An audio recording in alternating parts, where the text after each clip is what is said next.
Hi hello నమస్తే. ఈరోజు మనం కోనసీమ తిరుపతిగా ప్రసిద్ధి చెందిన శ్రీ బాలబాలాజీ క్షేత్రమైన అప్పన్పల్లి గ్రామానికి వెళ్ళబోతున్నాం. ఈ ఆలయం యొక్క విశిష్టల గురించి ఈ వీడియోలో మీరు పూర్తిగా తెలుసుకుంటారని ఆశిస్తున్నానండి. ఇప్పుడు మీరు చూస్తున్నారు కదా, ఇది అప్పన్పల్లి యొక్క గ్రామం అండి. పచ్చటి ప్రకృతిలో కొబ్బరి చెట్ల మధ్యలో మనం ఇలా ప్రయాణం చేయడం చాలా అంటే చాలా నచ్చుతుందండి.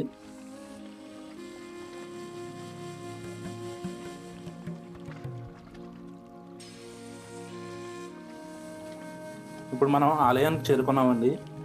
ముందుగా గోదావరి స్నానం చేసి స్వామివారిని దర్శనం చేసుకోవాలంటండి. సో మేము గోదావరి స్నానం చేయడం కోసం గోదావరి దగ్గరికి వెళ్తున్నాం.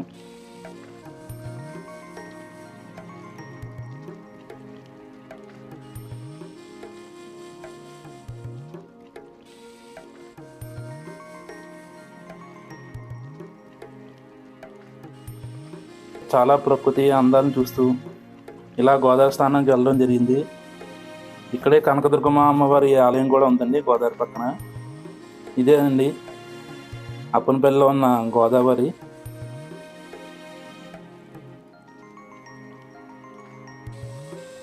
అప్పనపల్లి గ్రామం 3 పక్కల గోదావరి నది ఉంటుందంటండి.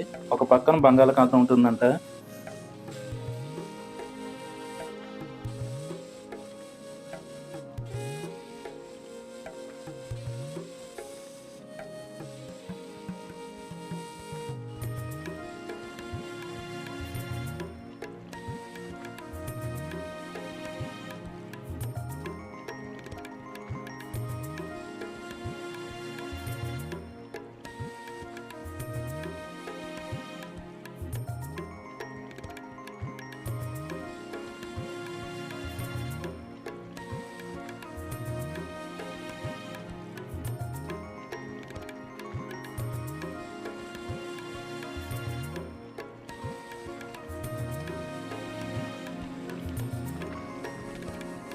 ఈ నది ఒడ్డున కూర్చుని అలా స్వామివారి దర్శనం చేసుకుని ఇక్కడ ఉన్న గోదావరిని అలా చూస్తూ ఉండిపోవచ్చండి.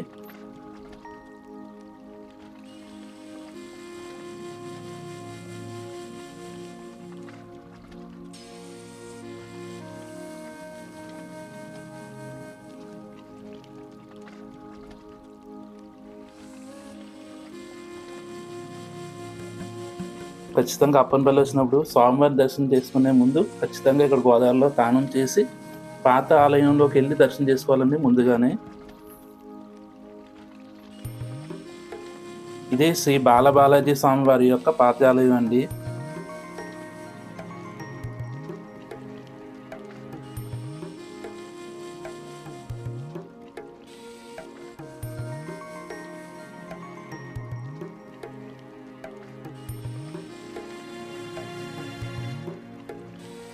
ఇక్కడ ఈ ఆలయం ఎలా వెలిసిందంటే, పూర్వం ఈ గ్రామంలో కొబ్బరి వ్యాపారం చేసుకునే మూలేటి రామస్వామి గారు ఇక్కడ నివసించేవారండి. ఆయనకి శ్రీ వెంకటేశ్వర స్వామి వారు అంటే చాలా ఇష్టం అండి. ఆయన చేసుకునే వ్యాపారంలో ఆయన వచ్చిన కొంత ఆదాయంలో డబ్బుని తిరుపతి వెళ్ళి స్వామివారికి సమర్పించేవారండి. ఒక సంవత్సరం మొత్తం ఆయన తిరుపతి వెళ్ళడానికి అనేక ఆటంకాలు రావడం జరిగిందండి. ఇలా జరగడంతో మనస్తాపం చెందడం జరిగింది. అలా కొంతకాలం కలిసిన తర్వాత ఆయన కళలోకి నేను ఈ క్షేత్రంలో శ్రీ బాలబాలాజీ స్వామివారిగా వెలుస్తానని చెప్పేసి చెప్పడం జరిగిందంటండి. కొంతకాలానికి వాయువేగుల సీతమ్మ గారి ఇంట్లో కొబ్బరిని కొనడం జరిగిందండి. అక్కడ కొన్న కొబ్బరి బుట్టలో ఒక కొబ్బరి బండానికి తిరునామాలు కనిపించడం జరిగిందండి. స్వామివారు చెప్పిన విధంగానే ఇక్కడ వెలిసారని గ్రహించిన రామస్వామి వారు శ్రీ బాలబాలాజీ స్వామి వారి యొక్క ఆలయాన్ని నిర్మించడం జరిగిందండి. ఆయన ఎంతో భక్తి శ్రద్ధలతో ఇక్కడ ఉన్న క్షేత్రాన్ని చాలా అపురూపంగా చూసుకునేవారండి రామస్వామి వారు. ఇక్కడ వచ్చిన భక్తులకి ఎటువంటి ఇబ్బంది కలగకుండా అనేక సదుపాయాలతో అలా నిత్యం అన్నదానం జరిపి భక్తుల్ని ఎంతో బాగా చూసుకునేవారండి. అలా ఈ యొక్క అప్పనపల్లి గ్రామం ప్రఖ్యాతి చెందడం జరిగింది.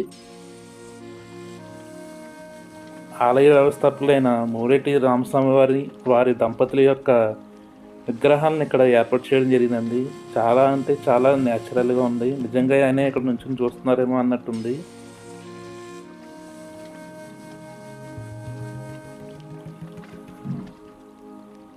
ఇప్పుడు మనం చూస్తున్న ఆలయం వచ్చి శ్రీ బాలబాలాజీ స్వామి వారి కొత్త ఆలయం అండి. ఇప్పుడు మేము లోనకి వెళ్తున్నాం స్వామివారిని దర్శనం చేసుకోవడం కోసం.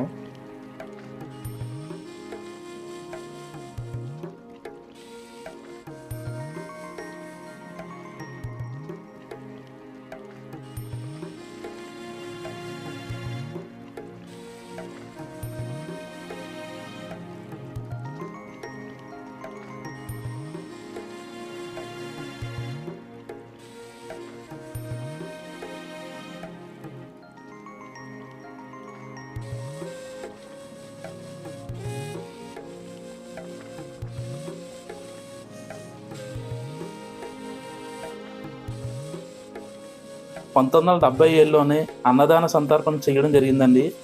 ఒక విధంగా చెప్పాలంటే నిత్యం అన్నదానం జరగడానికి నాంది పలికిన వారు మాత్రం రామస్వామి వారే అండి. 1971లో ఎన్టీఆర్ గారు ఇక్కడికి వచ్చి ఇక్కడ జరుగుతున్న నిత్య అన్నదానం అలాగే బాలాజీ స్వామి వారిని దర్శించుకుని చాలా ఆశ్చర్యపోయారండి. నిత్య అన్నదానం అన్న కాన్సెప్ట్ని 1991లో తిరుపతిలో కూడా స్టార్ట్ చేయడం జరిగిందండి. 1977 నుంచి ఇక్కడ అన్న సంతర్పణ జరగడం జరుగుతుందండి. ఇది చూసిన తర్వాతే ఎన్టీఆర్ గారు 1991లో తిరుపతిలో కూడా ఏర్పాటు చేయడం జరిగింది.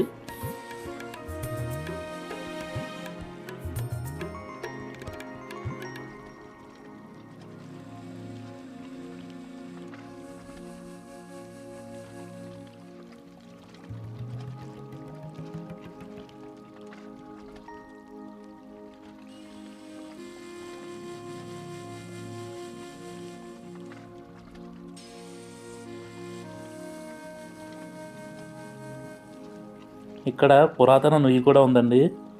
ఇందులో కొన్ని తాంబేలు కూడా పెరుగుతున్నాయి.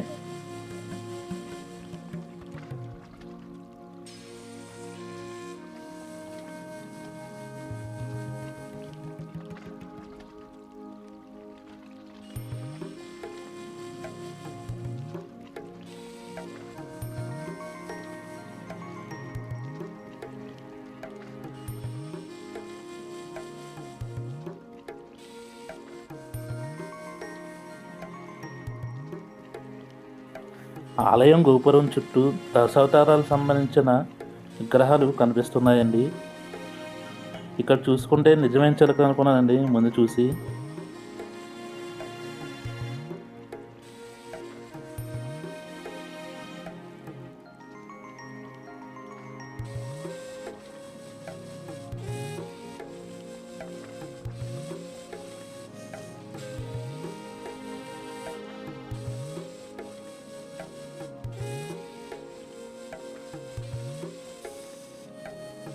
ఇక్కడ నిత్య అన్నదానం జరుగుతుంది అన్నాను కదండి.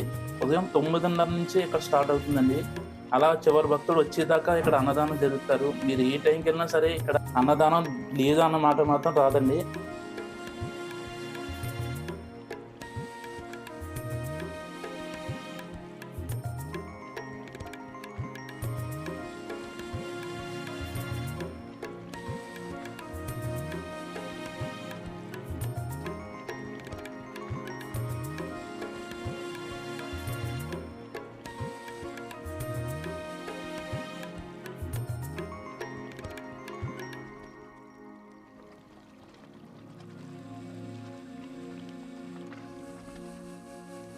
ఇప్పుడు మనం గోశాలకు వెళ్తున్నామండి.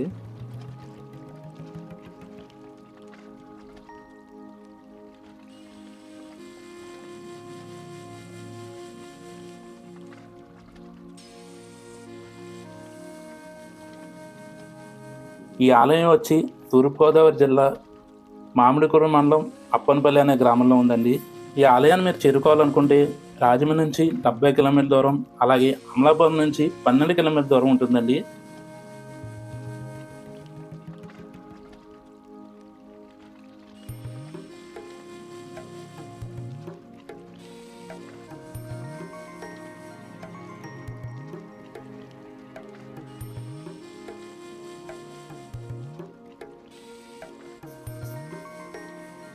ఇక్కడ మీకు 2 క్షేత్రాలు కనిపిస్తాయండి. ఒకటి పాత దేవాలయం, మరొకటి కొత్త దేవాలయం అండి.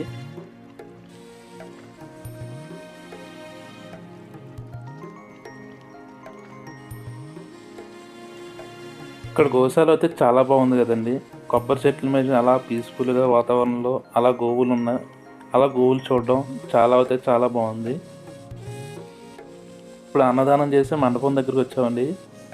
సాయంత్రం 5 అయ్యిందండి. ఇప్పుడు ఈ టైంలో కూడా భోజనం చేసి వెళ్ళమంటున్నారు. అన్నదానం మాత్రం మిస్ అవ్వకూడదు అంటున్నారు.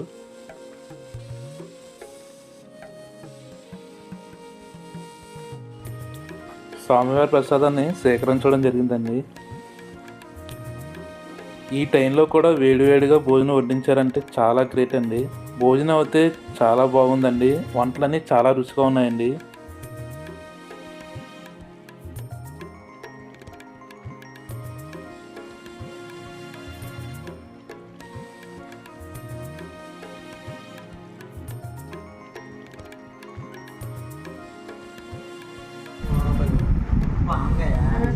ఆనపకాయ ఏడు వాళ్ళు అయితే కానీ